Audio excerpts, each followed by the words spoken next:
अस्सलाम वालेकुम दोस्तों।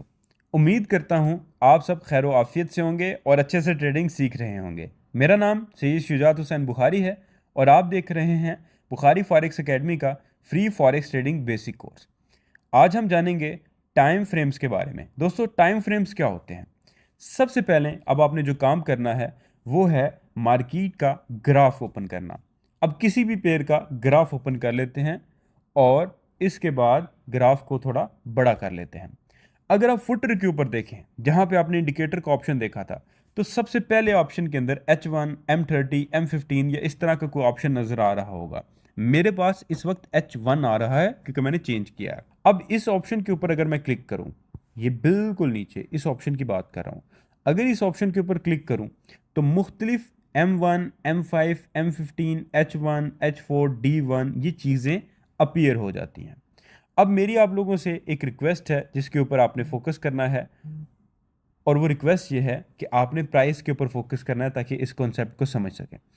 इस वक्त इस पेयर की प्राइस चल रही है 604 और 625, दो प्राइसेस इसलिए क्योंकि स्प्रेड है। अच्छा, अब मैं H1 के ऊपर क्लिक करता हूं और यहां से M1 के ऊपर क्लिक करता हूं तो ये 1 मिनट का टाइम फ्रेम ओपन हो गया है, 1 मिनट का।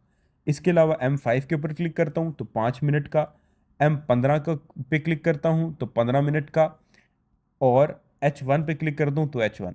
आपने देखा होगा कि मैंने मुख्तलिफ टाइम फ्रेम्स को ओपन किया, चार्ट का स्ट्रक्चर तो तब्दील हो रहा है, कभी बाय हो रहा है कभी सेल हो रहा है, लेकिन मार्केट की प्राइस नहीं चेंज हो रही। तो ये टाइम फ्रेम्स क्या है, इसको मैं डिटेल में आपको समझाता हूँ थ्योरी की मदद से, और उसके बाद प्रैक्टिकली कुछ चीज़ें मैं आपकी ऐड करवाऊंगा। आइए थ्योरी की मदद से समझते हैं कि टाइम फ्रेम क्या है। दोस्तों, आपने ट्रेडिंग ऐप में डिफरेंट टाइम फ्रेम्स देखे होंगे। टाइम फ्रेम मार्केट में डिफरेंट टाइम ड्यूरेशन में मार्केट को रीड करने में हेल्प करता है, यानी मार्केट के एनालिसिस करने का एक जाविया है। आइए टाइम फ्रेम के कॉन्सेप्ट को मजीद एक्सप्लेन करते हैं और आसान करके समझते हैं। अब सबसे पहले छोटा टाइम फ्रेम यानी M1। M1 का मतलब है जब आप M1 चार्ट खोलेंगे तो उस चार्ट में हर 1 मिनट के बाद न्यू कैंडल बनेगी। इसी तरीके से जब आप M30 का चार्ट खोलेंगे तो इस टाइम फ्रेम में हर 30 मिनट के बाद न्यू कैंडल बनेगी और प्रीवियस कैंडल डेफिनेटली बंद हो जाएगी। इसी तरीके से H1 का मतलब है घंटा, 1 घंटा। H मीन्स घंटा, और 1 का मतलब 1 घंटा। H1 में जब आप चार्ट ओपन करेंगे तो इसका मतलब है कि जो आप कैंडलस्टिक्स देख रहे हैं, जो आप कैंडल्स देख रहे हैं, हर कैंडल 1 घंटे के बाद न्यू बनती है और प्रीवियस बंद हो जाती है। इसी तरीके से D1 का मतलब है डे 1, यानी ये जो चार्ट आप देख रहे हैं इसमें हर एक कैंडल 24 घंटे के बाद बंद होती है। क्या आप ये तो नहीं समझ रहे कि हर टाइम फ्रेम पर हर पेयर की प्राइस चेंज होती है, या हर टाइम फ्रेम चेंज करने पर जो आपने स्पेसिफिकली पेयर ओपन किया होता है उसकी प्राइस चेंज हो जाएगी? या आप ये तो नहीं समझ रहे कि M30 का मतलब है कि अगर आप 30 मिनट वाला चार्ट ओपन करके ट्रेड लेंगे तो वो 30 मिनट तक ही ट्रेड चलेगी? अगर ऐसा है तो चलिए मैं एक्सप्लेन कर देता हूँ। अगर आप M1 को ओपन करते हैं और ट्रेड लेते हैं तो वो ट्रेड 30 सेकेंड या 30 मिनट जब चाहे बंद कर सकते हो, और M1, M15, M30 in time frames का प्राइस के साथ कोई ताल्लुक नहीं होता, यानी ये मार्केट को रीड करने का जाविया है। M1 का मतलब है कि अगर आप M1 के टाइम फ्रेम ओपन करते हैं और उस टाइम फ्रेम के ऊपर RSI इंडिकेटर अप्लाई करते हैं, तो RSI इंडिकेटर क्या करेगा? RSI इंडिकेटर पिछले चंद मिनट की रीडिंग करेगा, कैंडल्स की रीडिंग करेगा, और मौजूदा चंद मिनट्स की कैंडल रीड करके आपको एंट्री दे देगा, जो कि शॉर्ट टर्म एंट्री कहलाएगी। अब आप उस एंट्री को यानी उस ट्रेड को जब मर्जी बंद करो, आपका मूड चेंज हो जाता है, आप होल्ड कर सकते हो। फर्ज करें अगर H1 यूज कर रहे हैं और H1 में RSI पिछले चंद घंटे की कैंडल्स को रीड करके और अगले चंद यानी जो करंट मार्केट चल रही है उसकी कैंडल्स को रीड करके अपने एल्गो के तहत एंट्री देगा, तो उसका मतलब ये नहीं होगा कि आप 1 घंटे के बाद ट्रेड बंद करना करेंगे या ट्रेड ऑटोमेटिकली बंद होगी, बल्कि उसका मतलब है कि मार्केट का ये जो जाविया देख रहे हैं इसमें घंटे के हिसाब से जो ट्रेड हो रही है वो नज़र आ रही है, जबकि जो USD CHF की या गोल्ड की प्राइस होगी वो सेम ही होगी।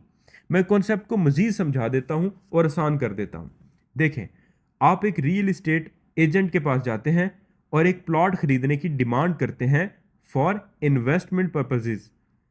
अब रियल एस्टेट एजेंट आपको एक प्लॉट दिखाता है और उसकी कीमत 15 लाख बताता है और आपसे सवाल करता है कि ये प्लॉट खरीद कर अब कब तक प्रॉफिट टेकिंग करेंगे, तो आप कहते हैं मैं 6 मंथ बाद सेल कर दूंगा। तो रियल एस्टेट एजेंट कहता है कि 6 मंथ बाद तक शायद मार्केट सही ना हो, क्योंकि मार्केट मंथली टाइम फ्रेम के ऊपर डिक्लाइनिंग के अंदर है।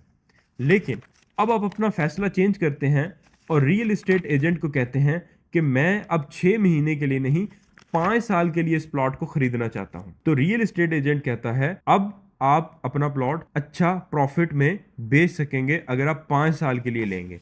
अब मुझे बताएं, रियल एस्टेट एजेंट को कैसे पता चला कि 6 महीने तक प्रॉफिट नहीं होगा और 5 साल बाद जब आप रियल एस्टेट खरीद बेचेंगे, होल्ड करेंगे किसी भी प्लॉट को, तो प्रॉफिट होगा। तो रियल एस्टेट एजेंट जो मार्केट के अंदर मौजूद था, उसने क्या किया, या उसके पास डाटा मौजूद था मार्केट का, उसने पिछले चंद महीने का डाटा रीड किया। तो पिछले चंद महीने में मार्केट डिक्लाइनिंग में थी, मार्केट को अच्छी परफॉर्म नहीं कर रही थी। मौजूदा उसने जब महीना देखा तो उस महीने में भी उस दिन तक मार्केट अच्छा परफॉर्म नहीं कर रही थी, जिस बेस पे उसने एनालिसिस किए कि अगले 6 महीने तक तो मार्केट अच्छा प्रॉफिट नहीं देगी या कम से कम प्रॉफिट नहीं देगी। जब उसने कस्टमर ने या आपने कहा कि मुझे 5 साल के लिए चाहिए, तो रियल एस्टेट एजेंट ने पिछले 5 साल को देखा, मौजूदा साल को देखा, तो मार्केट रियल एस्टेट की बहुत अच्छी थी, उसका काफी सारी प्राइसेस बढ़ी थी, काफी ज्यादा लोगों को फायदा हुआ था। तो उसने फौरी जवाब दिया कि भाई 5 साल के लिए लेंगे तो प्रॉफिट जरूर होगा। अब इस एग्जांपल से अंदाजा लगाएं, जब आप गए, आपने कहा मैं 6 महीने के लिए खरीदना चाहता हूं, तो प्राइस 15 लाख थी। अब आपने कहा मैं 5 साल के लिए खरीदना चाहता हूं, तो प्राइस तो 15 लाख ही है। और अगर आपका मूड चेंज हो जाता है, आप कहते हो मुझे 5 नहीं भाई 10 साल के लिए इसको रखना है,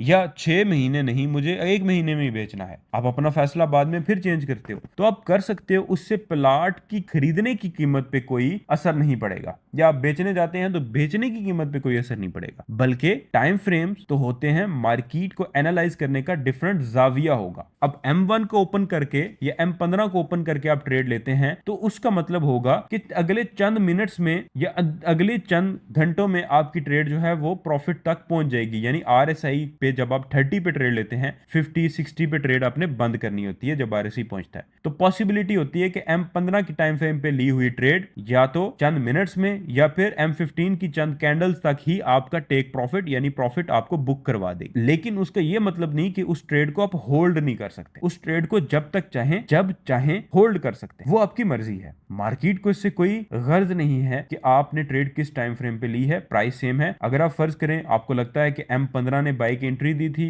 अब H1 फिर दे रहा है, तो आप उसी ट्रेड को होल्ड कर लें H1 की बेस पे। तो उम्मीद है कि टाइम फ्रेम के कॉन्सेप्ट को आप अच्छे से समझ गए होंगे कि इसका प्राइस से कोई ताल्लुक नहीं है, ये तो मार्केट को देखने का एक जाविया है। दैट्स इट, दुआ में याद रखिएगा। अब आपने प्रैक्टिकली असाइनमेंट ये करनी है कि आपने सबसे पहले टाइम फ्रेम को एक्सप्लेन करना है थ्योरी की मदद से, और इसके बाद M15, M30 और H1 के अंदर ट्रेड करनी है। यह कम से कम 3 टाइम फ्रेम्स के अंदर 30 और 70 के लेवल को देख के ट्रेड लगा के अपने एडमिन को या हेल्पलाइन को चेक करवाना है और फिर अगली क्लास का लेक्चर लेना है। दुआ में याद रखिएगा। अल्लाह हाफिज।